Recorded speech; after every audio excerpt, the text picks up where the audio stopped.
siang Bapak Ibu guru semua. Terima kasih sudah mau meluangkan waktu mendengarkan pemaparan diseminasi budaya positif.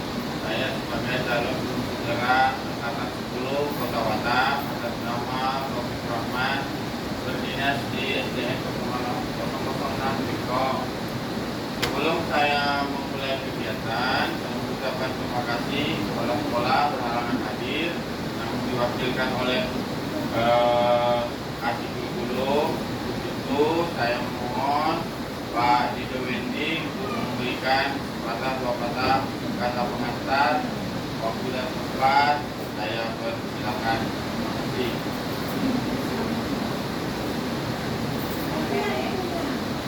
Assalamualaikum warahmatullahi wabarakatuh.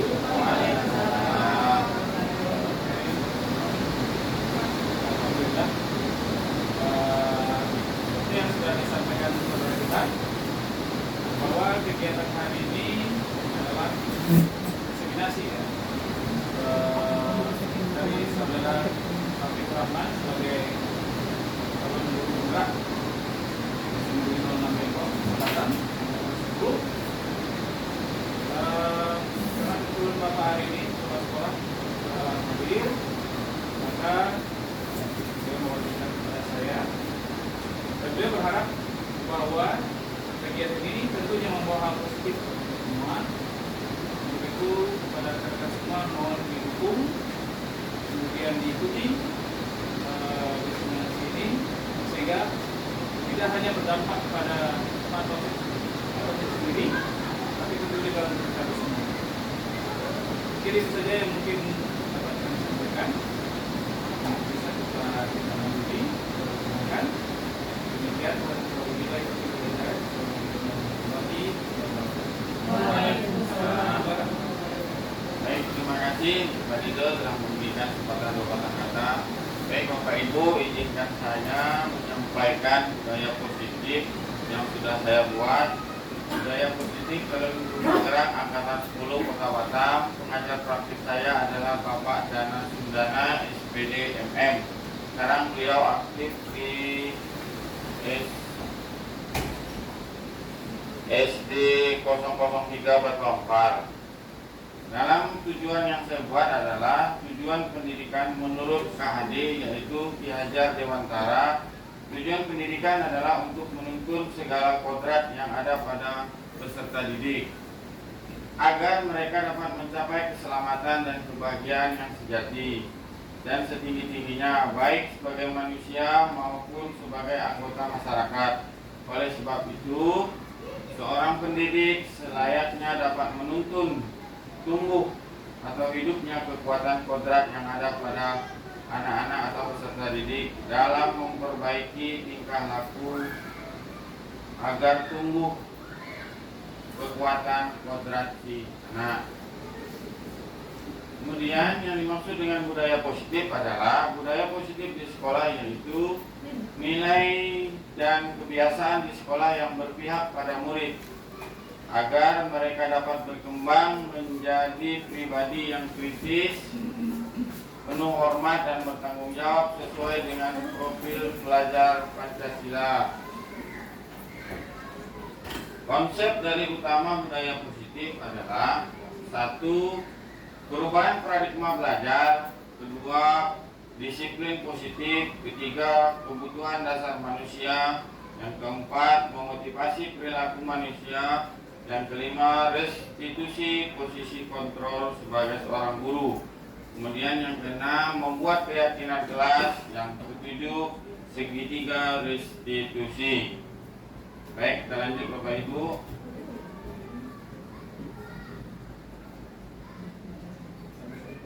Perubahan paradigma belajar.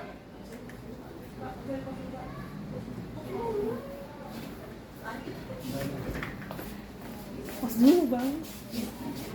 Posnya kayak mana nih yang ini? Oke, lanjut. Perubahan paradigma belajar, yaitu perubahan paradigma menurut teori kontrol, ilusi kontrol Dr. William Glasser. 1. Ilusi guru mengontrol murid. Ilusi bahwa semua penguatan positif, efektif, dan bermanfaat. Ilusi bahwa kritik dan manfaat membuat orang merasa bersalah dapat menguatkan karakter.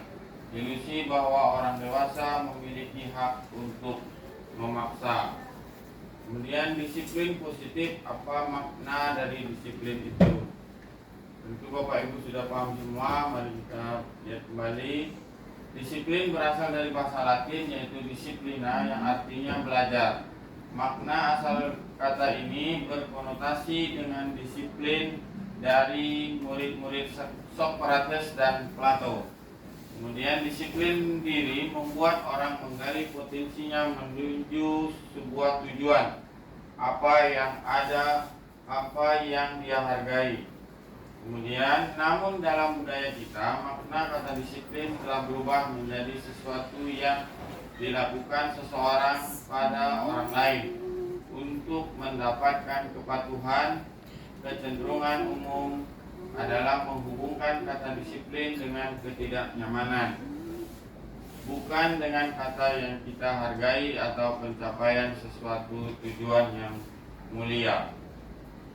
Kemudian disiplin adalah kemampuan memerintah diri sendiri dalam mengontrol dan menguasai diri untuk memiliki tindakan yang mengacu pada nilai-nilai yang kita hargai dengan penuh tanggung jawab tanpa terperintah oleh orang lain. Nilai-nilai yang kita hargai adalah nilai kebajikan, sifat positif manusia yang merupakan tujuan mulia yang ingin dicapai setiap individu, yaitu nilai-nilai dalam profil pelajar Pancasila. Kebutuhan dasar manusia, realita kehidupan setiap orang berbeda. Kita harus berusaha memahami pandangan orang lain tentang dunia. Setiap orang memiliki gambaran yang berbeda, sama halnya dengan peserta didik yang kita didik setiap hari. Oke, ini ada kasus pertama. Mungkin Bapak Ibu bisa jawab secara langsung. Ibu Ria, guru kelas 6 di SD Permain, sedang bingung menghadapi ulah salah satu muridnya di dalam kelas bernama Agus. Beberapa anak telah datang dan mengeluhkan Agus yang sering meminta bekal makan siang mereka dengan paksa. Jika Anda menghadapi situasi seperti Bu Ria, apa yang akan Anda lakukan? Menurut Anda kira-kira apa alasan Agus melakukan hal tersebut? Apakah Agus tidak membawa bekal atau memang Agus memiliki kebiasaan yang kurang baik, yaitu hobi meminta makanan? Kira-kira apa yang dilakukan oleh Ibu Ria? Memanggil Agus dan memberikan nasihat agar tidak meminta secara paksa. Harus ada unsur apa? menasihati dan memotivasi. Menasihati dan memotivasi. Oke, kita lihat contohnya. Dalam konteksnya penerapan disiplin itu, Ibu Ria sebaiknya mencari tahu alasan Agus melakukan tindakan tersebut agar mengetahui kebutuhan mana yang sedang berusaha dipenuhi oleh Agus. Pertama, apakah Agus itu sedang lapar, orang tuanya tidak membawakan bekal? Dua, apakah teman Agus menjadi perhatian, love and blowing? Apakah dia memang suka, akhirnya dia mencari perhatian dari temannya tersebut. Kemudian dia merasa hebat karena temannya jadi takut dan menakuti. Keinginannya adalah power, kekuatan. Biasa mungkin hanya sekedar menunjukkan jati dirinya bahwa dialah yang paling hebat di kelasnya. Kemudian Agus merasa bosan dengan bekal yang dibawakan oleh kedua orang tuanya. Selalu bekal yang sama, freedom, dia ingin mencari kebebasan atau menemukan rasa yang lain. Yang kelima, Agus hanya iseng dan dia ingin menikmati ekspresi wajah dari temannya. Kesal, hanya sekedar iseng saja, main-main dia si Agusnya. Baik, ini konteks penerapan disiplinnya untuk memecahkan dalam sebuah kasus. Kita lanjut ya Bapak Ibu. Oke, kemudian hukuman dan sanksi atau konsekuensi. Saya bacakan, kemudian ada soalnya. IPA kurang menguasai pelajaran matematika, sehingga pada saat pelajaran tersebut berlangsung, dia lebih banyak berdiam diri atau menggambar di buku pelajarannya.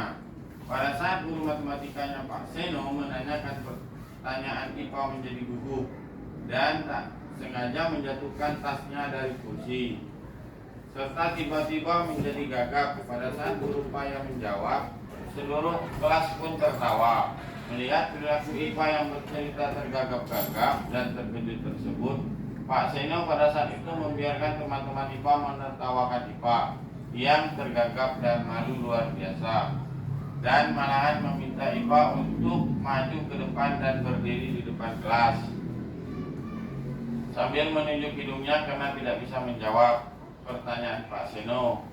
Pertanyaan pemantiknya ada dua. Yang pertama, apakah Anda setuju dengan tindakan Pak Seno terhadap IPA, dan berikan alasannya. Yang kedua, menurut Anda tindakan Pak Seno terhadap IPA adakah sebuah hukuman atau konsekuensi? Kira-kira apakah Anda setuju dengan tindakan Pak Seno? Dia tidak bisa menjawab pertanyaan, kemudian dia menjatuhkan kertas, kemudian dia sambil berdiri menunjuk hidungnya karena dihukum oleh Pak Seno. Ada jawaban? Tidak ada? Ya, kita lihat jawabannya ya. Oke, di sini adalah format, formal, hukuman dan sanksi dan konsekuensi. Sesuatu yang menyakitkan harus terjadi, sesuatu yang harus terjadi. Ya, itu yang negatif, netral dan positif.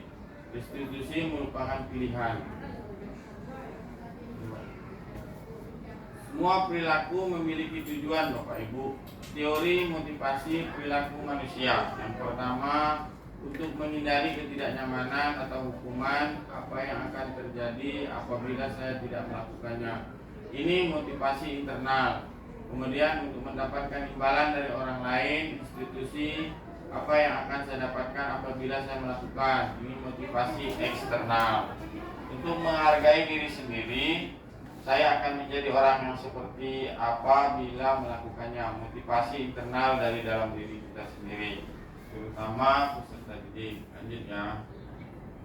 Nah, sebelum kita melanjutkan Bapak Ibu, mungkin Bapak Ibu boleh menyiapkan kertas atau kita jawab sama-sama. Ini adalah pertanyaan Bapak Ibu. Mari melatih hukuman atau konsekuensi. Kita pilih 2, 4, 6, 8, 10.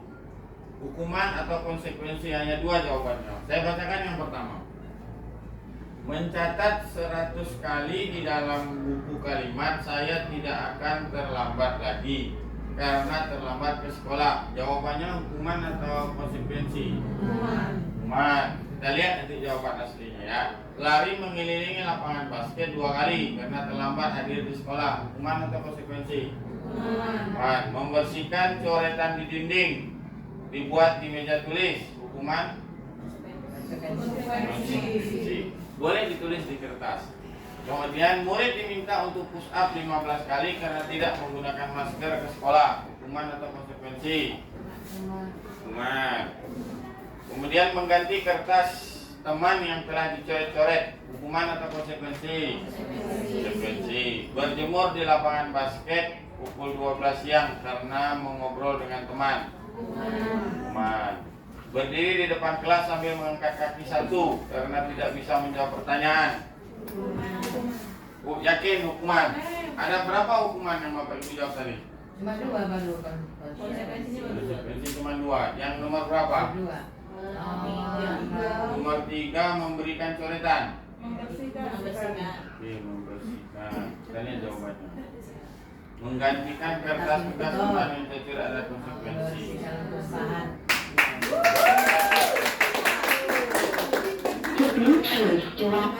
Lari ini rupanya konsekuensi. Ya, lari mengelilingi lapangan basket 2 kali. Membersihkan tumpahan air di meja tulis karena tersenggol. Konsekuensi karena Itu yang terakhir. lari mengelilingi lapangan bola basket karena terlambat 10 menit. Karena pelajaran PJOK. Ya, nanti pelajaran PJOK, bukan datang di sekolah umum atau upacara. Konsekuensi, setuju ya? Setuju. Terima kasih. Oke, ini posisi kontrol seorang guru. Pertanyaan-pertanyaan yang Saya kecewa sekali dengan kamu. Siapa yang mengatakan? Membuat orang merasa bersalah. Kamu tidak pernah benar melakukannya. Kalimat penghukum. Apakah yang kamu lakukan demi ibu bapak, teman? Apa yang kamu lakukan? Kamu mau mendapatkan stiker bintang hari ini, pemantau. Bagaimana kamu bisa menyelesaikan masalah ini, manajer? Kamu selalu yang paling terakhir, penghukum. Dari kesemua ini seharusnya guru menjadi seorang manajer. Manajer ya Bapak Ibu, jangan penghukum, jangan teman, jangan pemantau, jangan penghukum, atau jangan membuat orang merasa bersalah. Terima kasih. Restitusi posisi kontrol guru ini dia, penghukum, pembuat, pemantau, manajer. Sekarang yang lagi digalakkan adalah manajer. Kasus Harun tidak masuk sekolah hari Senin. Kenapa nggak masuk? Sekolah. Ya, ini posisi kontrolnya Bapak Ibu. Identitas yang gagal, kontrol dari luar, menghindari hukuman, menghardik murid, menunjuk, menyakiti, kemudian membuat merasa bersalah, ceramah, mengatakan seharusnya ibu kecewa. Kata-kata ini kalau bisa dihindari. Kemudian kalau kamu tidak melakukannya, awas ya, rasakan. Kemudian kamu seharusnya itu dihindari. Kalau yang harusnya dilakukan adalah mengajukan pertanyaan-pertanyaan. Kemudian apa yang kita yakini, apa yang bisa kamu kerjakan untuk memperbaiki apa yang telah kamu lakukan. Kemudian menguatkan si anak tersebut. Kemudian murid meletakkan dirinya sebagai individu yang positif. Kemudian bagaimana cara bisa memperbaiki keadaan. Kemudian mengevaluasi bagaimana cara memperbaiki atas kesalahan yang sudah murid tersebut lakukan. Ini 5 posisi kontrol seorang guru. Kemudian kalau bisa tahun depan kita buat keyakinan kelas Bapak Ibu. Keyakinan kelas adalah nilai-nilai kebajikan atau prinsip-prinsip universal yang disepakati bersama antara guru dan siswa untuk melepas perbedaan agama, suku, negara, dan bahasa. Menurut dosen, keyakinan akan lebih memotivasi seseorang dari dalam intrinsiknya. Seseorang akan lebih bersemangat untuk menjalankan keyakinan daripada hanya sekedar mengikuti peraturan. Harusnya kita beli nanti stikernya pas awal masuk buat keyakinan kelas. Kemudian budaya positif, lingkungan positif, keyakinan kelas, dan peraturan keyakinan. Ini dia peraturannya Bapak Ibu. Peraturannya selalu kembalikan buku pada tempatnya. Keyakinan kelasnya adalah nilai yang dituju, tanggung jawab. Kemudian dilarang mengganggu orang lain. Keyakinannya menghormati orang lain dan diri sendiri. Hadir di sekolah 15 menit sebelum pelajaran dimulai, yaitu menghormati orang lain, berkomitmen dengan tujuan. Dilarang melakukan kekerasan, keselamatan, dan menghormati hak individu orang lain. Dilarang menggunakan narkoba, tujuannya untuk kesehatan, bergantian atau menunggu giliran, menghormati orang lain, dan memiliki kesabaran. Menggunakan masker di masa pandemi untuk kesehatan dan keselamatan. Jangan berlari di kelas atau koridor untuk keselamatan dan keamanan. Dalam pembentukan keyakinan kelas bersifat lebih abstrak daripada peraturan yang telah lebih rinci dan konkret. Keyakinan kelas berupa pernyataan yang universal. Keyakinan kelas dibuat dalam bentuk yang lebih positif yang disepakati antara wali kelas dan gurunya masing-masing. Bersedia meninjau peraturan yang sudah dibuat beberapa bulan kemudian atau beberapa waktu tertentu bisa dirubah. Oke, contohnya seperti ini dokumentasi sosialisasi keyakinan kelas. Anak sendiri yang buatnya, anak sendiri yang menempelnya. Nanti bisa didesain sebaik mungkin dan dijadikan dalam bentuk sebuah kalimat. Nah, segitiga restitusi, proses menciptakan kondisi murid yang memperbaiki kesalahan mereka, kesalahan yang mereka lakukan. baik secara membantu murid menjadi lebih baik disiplin, positif, memulihkan dirinya yang berbuat salah, membantu murid jujur kepada diri sendiri, mengevaluasi dampak dari kesalahan yang dilakukan, memberikan penawaran bukan paksaan. Ini dia Bapak Ibu segitiga restitusi. Kamu tentu punya alasan mengapa melakukan itu. Itu pertanyaan yang pertama setiap anak melakukan kesalahan, atau nilai-nilai apa yang telah kita sepakati. Adakah cara yang lebih efektif untuk mendapatkan apa yang kamu butuhkan? Setiap orang pasti pernah melakukan kesalahan. Kamu bukan satu-satunya yang pernah melakukan hal ini. Kamu ingin menjadi orang yang seperti apa? Menanyakan keyakinan, menstabilkan identitas anak, validasi tindakan yang salah. Ini adalah segitiga restitusi. Sudah kita sering melakukan ini Bapak Ibu. Cuman baru tahu aja judulnya segitiga restitusi kalau saya sih. Tahapan segitiga restitusi, menstabilkan identitas. Berbuat salah itu tidak apa-apa. Tidak ada manusia yang sempurna. Saya juga pernah melakukan kesalahan seperti itu. Kemudian kita bisa menyelesaikan ini. Bapak Ibu tidak tertarik mencari siapa yang salah, tapi Bapak Ibu ingin mencari solusi dari permasalahan ini. Kamu berhak merasa begitu. Ini menanyakan keyakinan. Oke, ini video anak yang datang terlambat 15 menit. Sudah saya tanyakan. Kemudian ini anak yang ketika menyontek pada saat ulangan harian. Oke, terima kasih Bapak Ibu Guru Bergerak Indonesia Maju. Sebelum saya tutup, izinkan Bapak Ibu menyimak sebuah video dari Dipaksa Biar Terbiasa Disiplin Positif.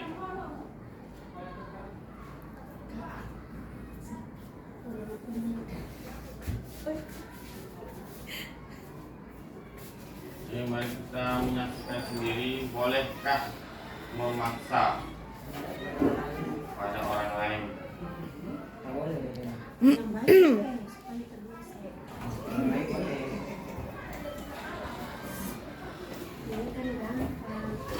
Pernahkah Bapak Ibu waktu dulu masih kecil mengalami paksa untuk melakukan suatu aktivitas? Saya bacakan. Tahu mungkin sebagai guru atau orang tua pernah sulit. Disiplin.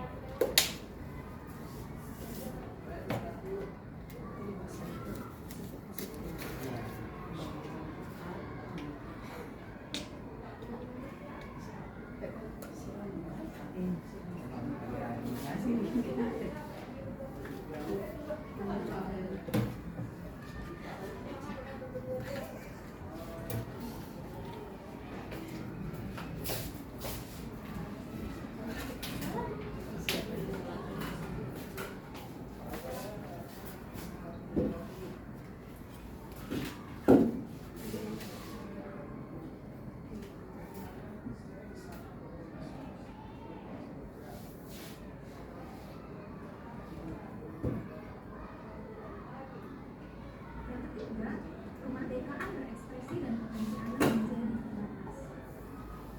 Tidak dapat memaksakan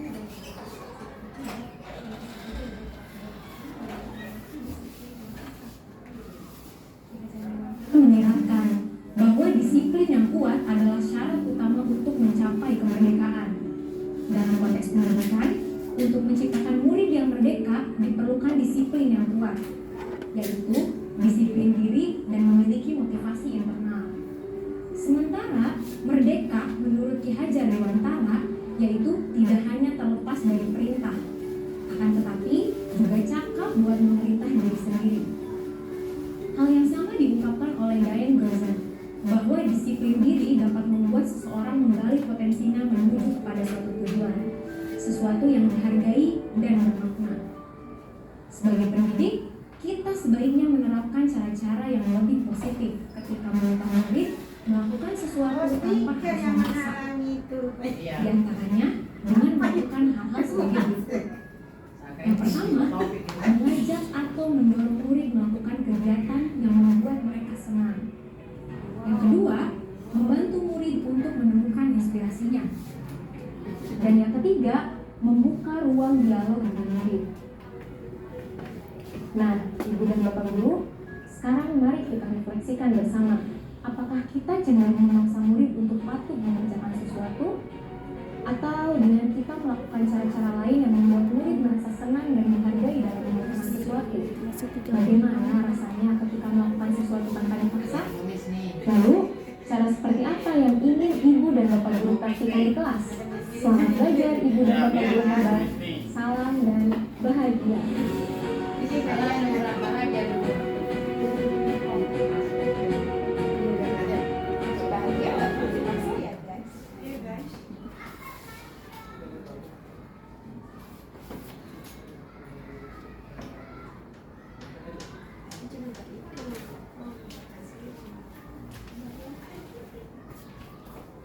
Lagi ya.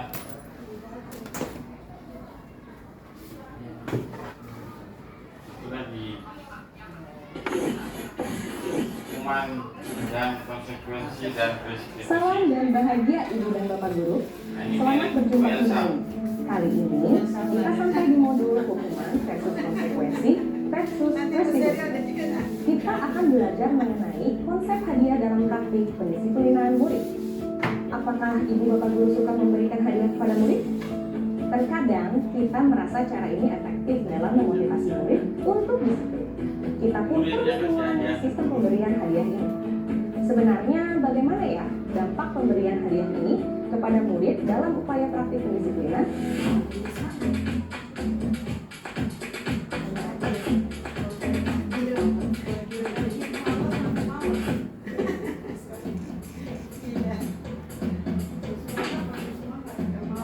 Ada apa Ucok? Saya kesel Pak, yang tiket saya selalu sendiri. Oke, kalau kamu bisa selesaikan tiketnya, Bapak janji kamu akan jadi ketua kelas selama 1 minggu. Pak, aku hari ini mau tiket lagi, tapi bisa ya Pak, kalau Ucok jadi ketua kelas selama sebulan. Konsep hadiah dalam pendisiplinan murid kerap dianggap efektif karena murid pada akhirnya melakukan hal seperti yang kita mau, yaitu menaati aturan. Mungkin selama ini kita percaya bahwa dalam pendidikan murid harus bersakit-sakit dahulu, bersenang-senang kemudian. Murid harus menunda kesenangan dengan melakukan tugasnya, menunaikan tanggung jawabnya dulu, setelah itu guru akan memberi imbalan. Konsep penundaan hadiah pada murid ini pernah dilakukan oleh Walter Mischel, seorang psikolog di tahun 1960-an. Ia mengadakan satu eksperimen yang bernama eksperimen marshmallow. Di dalam ruangan, mereka diberi 1 buah marshmallow dan diminta menunggu selama 15 menit. Jika berhasil menahan diri, maka anak itu akan diberi 2 buah marshmallow. Hasilnya, sebanyak 200 anak berhasil dalam eksperimen ini. Melalui eksperimen ini, mungkin kita akan berpikir bahwa ternyata anak-anak bisa kok mengendalikan diri. Tetapi, mari kita lihat lagi. Betulkah mereka dapat menahan diri karena memang ada motivasi internal? Atau apakah ini karena ada janji 2 buah marshmallow? Bagaimana menurut Ibu dan Bapak? Ibu dan Bapak, kita kembali ke adegan pembuka tadi tentang Ucok. Pak Ihsan mungkin merasa berhasil membuat Ucok menjadi disiplin. Tetapi, keesokan harinya, Ucok ternyata meminta menjadi ketua kelas lagi. Bagaimana ini? Sepertinya, Ucok akan terbiasa untuk diberi hadiah agar mau melakukan tugasnya. Kita belajar bahwa hadiah tidak harus berupa benda. Ia bisa berbentuk pujian, stiker bintang, stempel di buku, janji menjadi ketua kelas, dan lain-lain. Nah, ternyata hadiah tidak menciptakan ketaatan jangka panjang.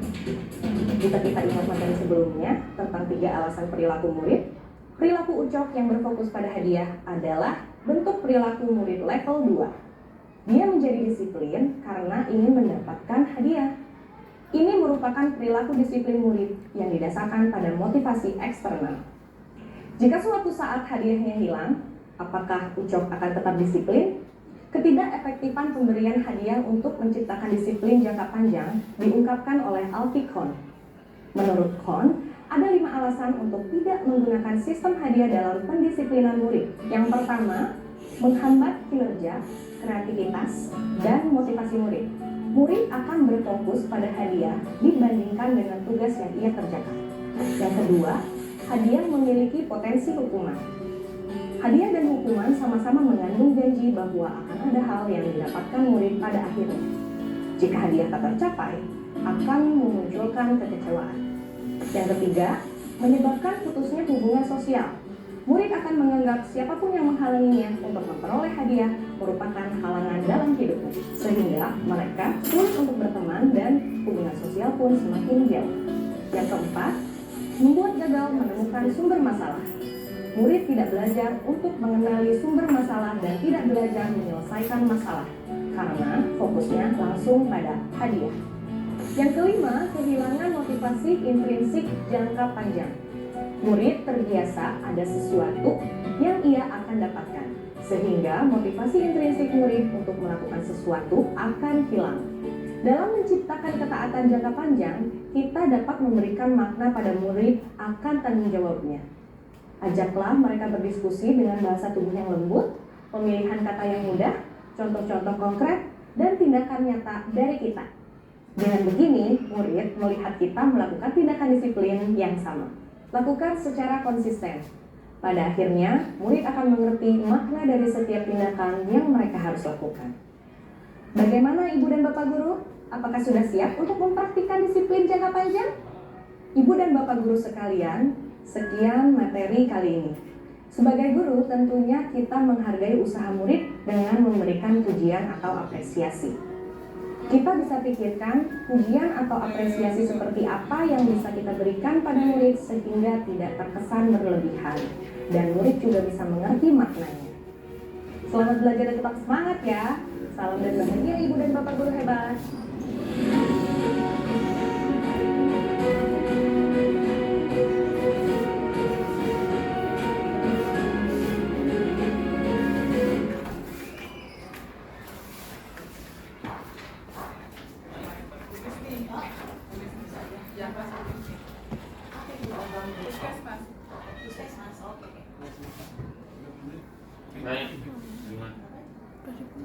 Terima kasih atas waktunya pemaparan saya hari ini. Semoga apa yang saya sampaikan bisa bermanfaat untuk diri saya sendiri dan bisa diterima dengan baik oleh Bapak Ibu semuanya. Akhir kata saya ucapkan baik Bapak Ibu, untuk merefreshkan suasana, marilah kita ice breaking sebentar. Dimohon Bapak Ibu untuk berdiri bersama. Kita ice breaking. Tangan ke atas menggapai bintang. Ambil posisi masing-masing agar mukanya tersorot dengan baik dan benar. Kita mulai ya Bapak Ibu ya. Baik, terima kasih.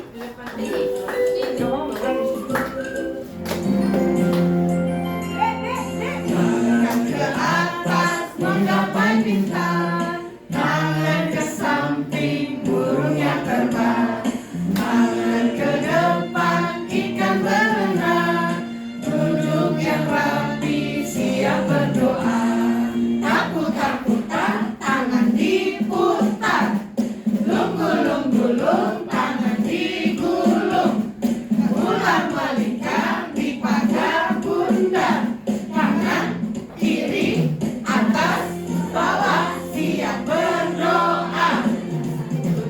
Satu jari kanan, satu jari kiri, ku gabung menjadi dua, buat jembatan panjang. Dua jari kanan, dua jari kiri, ku gabung menjadi empat, ku buat kamera cekrek. Tiga jari kanan, tiga jari kiri, ku gabung menjadi enam, ku buat menara tinggi. Empat jari kanan, empat jari kiri, ku gabung menjadi delapan, ku buat telinga kelinci. Lima jari kanan, lima jari kiri, ku gabung menjadi 10, ku siap berdoa.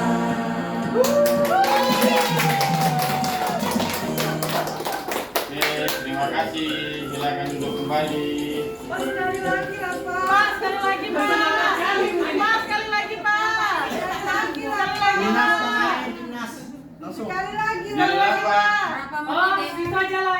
masih ada ber. Gimana tuh? Ada tahu kata ber.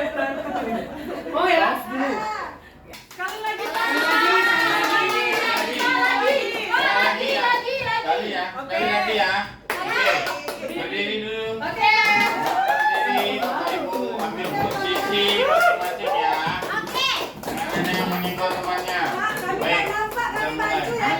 Maju ya, kita maju. 1, 2, 3.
Terima kasih sudah cukup ya.